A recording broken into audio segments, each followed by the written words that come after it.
Ooh, you guys want to take the shuttle to Target later? Need to get some things. Well, I'm down. I need to get some stuff too. And we can stop at Starbucks. Oh, speaking of, I need to refill my card. Thank God for that direct deposit today. Assistant's broke as fuck. Who is it? Kenya! Hey, Hi, come in. So, guess what I did last night? Oh, Lord. I'm too sober and I don't even know what you're talking about. What did you do, Kenya? I went on a date last night with Milton. Who? You know, Milton, the guy from the baseball team.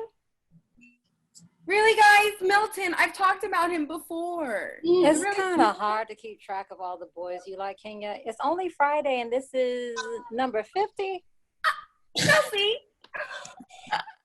Hey, ow! You can't hear me with my own pillow. That's what you get for saying he's the 50th guy this week. Okay, hold up. Is Milton white? Because we need to know before we continue. Maybe. Oh. Yeah. Why? We need to find you a black man and fast. I am so tired of hearing your whole stories that are all about white men. What's so special about the pink peen? Maybe you need to try some to find out. If the pink peen don't belong to Chris Evans, Hey. I don't want it. Ew, Chelsea, he's old. He is only 36. That is not old. To who? Be nice, guys. Anyway, back to Milton. How was The date or the dick? Both. Chelsea. Well, we went to Dave and Buster, played some games, ate some food, and then we went back to his dorm. So on a scale of 1 to 10, how was the date? Like a 5. Dave and Buster ain't nothing special. So it was a bad day. No, it was just meh, you know? Okay, the shuttle is leaving in an hour. You better hurry up, Kenya. Come on. Don't rush me. Anyway, as I was saying, we went back to his dorm and, you know, we started kissing and making out. And then he asked me to go ahead. And what? How does a stick look? What? What'd I do? Well, I guess it kind of looks like an apostrophe. What? Like it curved. It looked like what?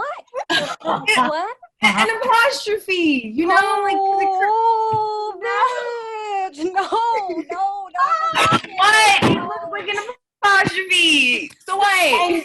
And you still gave him head. Yeah, I started. I mean, I wanted to stop. Yes, you should. Because how the fuck do you even fit an apostrophe dick in your mouth? Like, But look, like, when I tried to stop, like he a let me hook? stop, so he made me finish. What? What's wrong? He made you finish? Yeah. What's the problem? Kenya, that's rape. No, he didn't rape me. We didn't even have sex. I just gave him head. Yeah, guys, I mean, it was a blowjob. Like, is that really rape?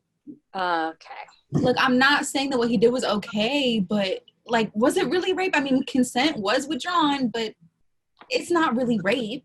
It doesn't matter. She gave him oral sex and she said stop and he didn't stop. That's rape. Are you sure? I think Chelsea's right about this. I mean, you told him to stop and he didn't. Remember that tea video they showed us during orientation? If you offer someone tea and they say yes, but then say no, you don't force the person to keep drinking the tea. But we didn't have sex. You gave him head. Fellatio, oral sex. But rape is only with a dick and a pussy. Bitch, where the fuck did you learn sex ed from? School. Rape can be a penis with a mouth, a penis with a vagina, a penis with an anus. Once it's forced or consent is withdrawn, it's rape. Okay, Kenya. Say we didn't say that. Say we do say he didn't rape you, because by your definition of rape can only happen with a dick and a pussy, right? Mhm. So then that means Chelsea can never be raped and can never have raped somebody because she dates women and she doesn't have a dick. That part. So can I rape someone? Yes. How? How am I going to rape someone since you said rape is only with a dick and a pussy? I don't have a dick. Okay, but you have a strap. Well, that's not a real dick, so it doesn't count, right? No. What? I don't know. I'm asking because y'all definition of rape is very different from Kenya's. But the date was good. Wait, you said the date was Oh, bad. bitch. But it wasn't bad. Like, who's letting you on anyway? Kenya, I think being forced to give head should equate to a bad date. That's not even a bad date. A bad date is I have to pay the entire tab because my date claimed they'd lost their debit card. I have never had a bad date that ended up with me being forced to give head. That's not even a date. Girl, that's a court case. Well, are you gonna report him? What? No. What? Why not? Because it wasn't rape. I know him. Like, it was different. And he still forced you. He didn't rape me.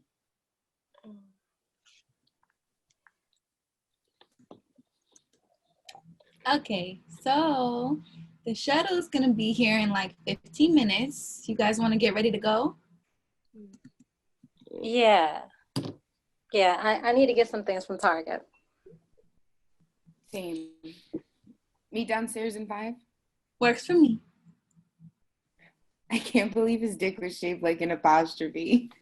Oh, Yeah. Kenya and the white pink.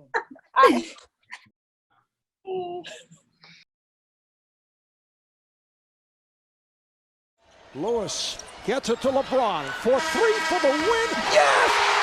LeBron James at the buzzer as the Cavaliers have pulled it out to tie the series, and what a miraculous shot by James!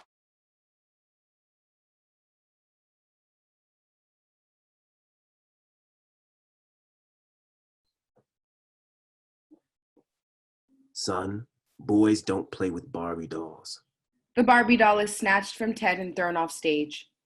Stop crying like a girl, Ted. You are not weak. What are you doing playing with cookie dough, Ted? Wendy, how dare you let my son inside the kitchen? That is no place for a man. But I was just playing, Dad. If you want to play, go play outside with your friends. Ted, I want the best for you, kid. I'm saying this because I want you to be successful. I want you to grow up strong and powerful. The world is yours, Ted. You can do anything you want.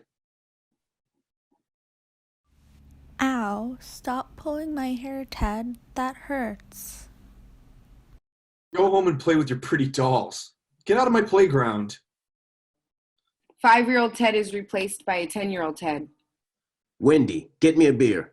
Stop being a lazy, you bitch. Ted, you see these women? They don't appreciate what men do for the house. The Bible teaches you to save yourself for marriage. Women are the entity of the devil. They are there to tempt you into sin. Girls who dress provocatively are sinners. You have to save yourself from these sins. May the Lord be with you. Wendy, how dare you talk to David at the Mass? You know men only want one thing. Stop acting like a whore. You need to be taught a lesson.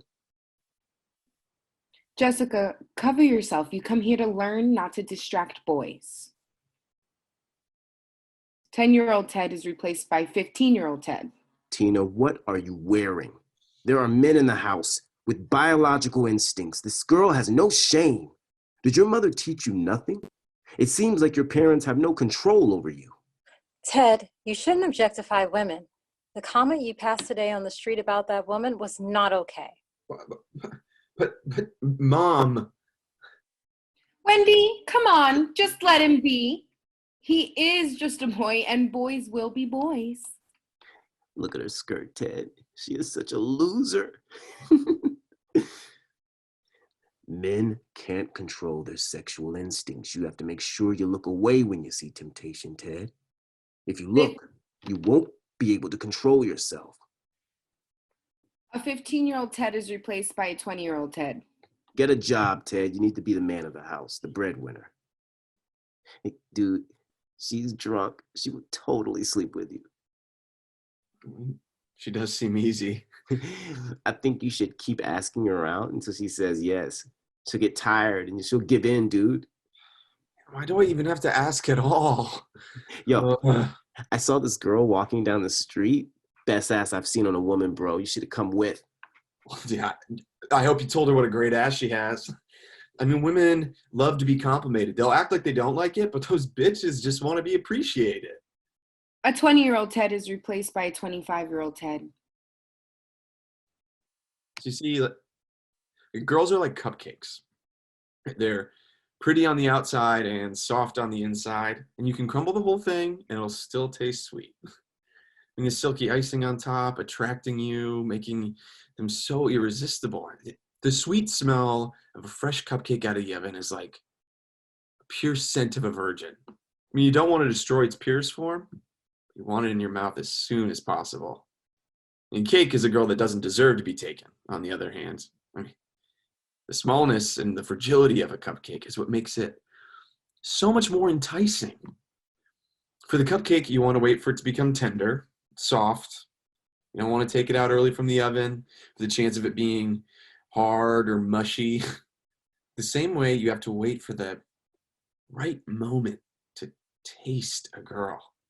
You have to wait till she's at her most vulnerable, and then only you can feel the power.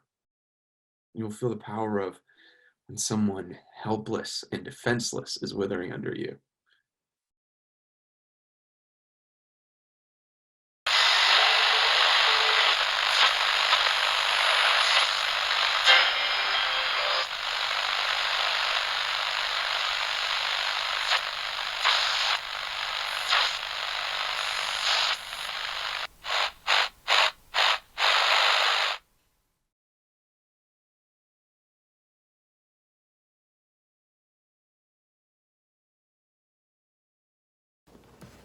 I woke up excited for school, excited that I met somebody. I'm in high school, fairly new, and I was never a social person. I didn't really know anybody, but people seemed to like me. So some months go by, and for the first time ever, this boy named Kyle starts to hit on me. At first, I'm disgusted.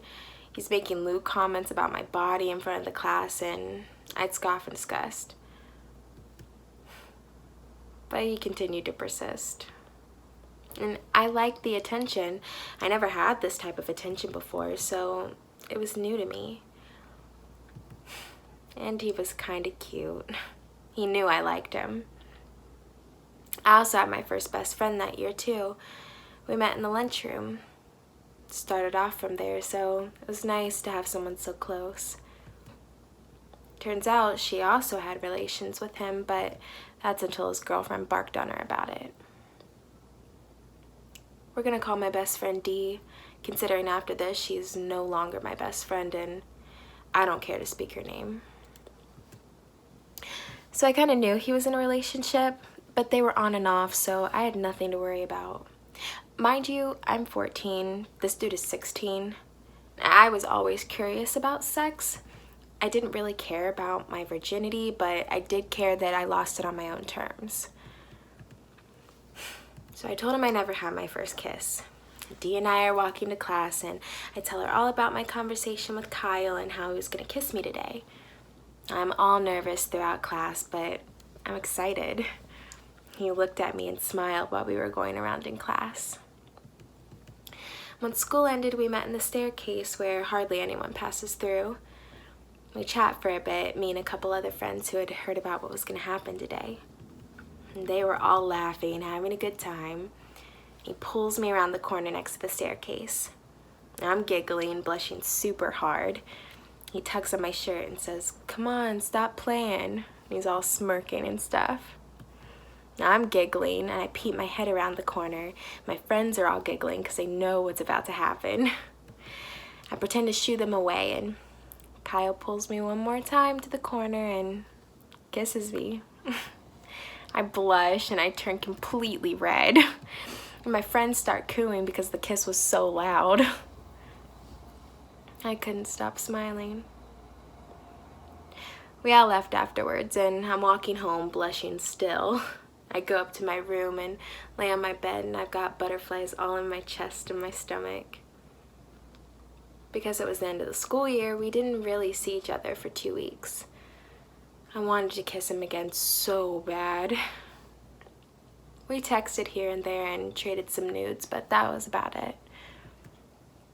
A week or two left of school, we meet up in the staircase again. We made out, of course. We went a step further and he put his fingers inside me. My friends were peeping around the corner and they were cheering every time they heard me moan. I liked it, and I returned the favor by putting my hand in his pants and starting to jack him off. It was weird. I didn't like it, but I didn't want to be mean because we were kissing. We didn't get very far, and again, I went home wanting him even more. I was excited. I was exploring my body and what I can make myself feel. A few days later, we made out again. This time, he tried to have sex with me. Dee was upstairs making out with one of her friends.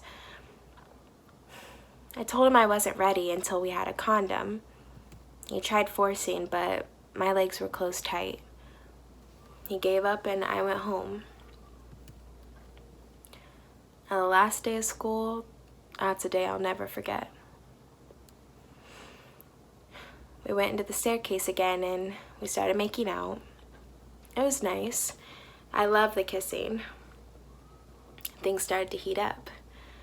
He starts to reach under my dress, and at first I'm okay, but then I realize he's trying to push himself inside me. Dee's standing there looking out to make sure no one comes around the corner. She's giggling. He asks me if I'm ready, and I say jokingly, "Only if you have a condom." And he jumps down a flight of stairs to ask his friend if he has a condom. He says no. I'm nervous, and Dee's just standing there. He comes back and says he doesn't have one, but it's fine. I say no, I don't want to do it without a condom. He grabbed me and pulled me to the floor.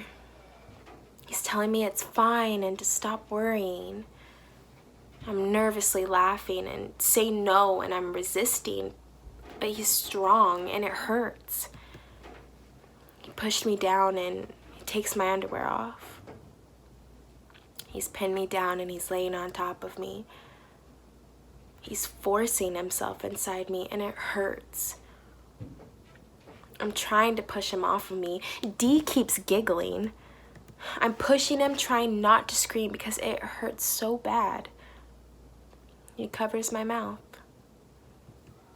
My head keeps hitting the wall and he keeps going. I'm smiling, pretending that I don't want to cry when he's finished. Dee's laughing and he's grinning. We go downstairs. And I don't remember going home. I'm walking home. Whenever I remember opening the door, I enter that staircase. Ooh. Ooh. Yeah, yeah, yeah. What is love if it's not with you? I know when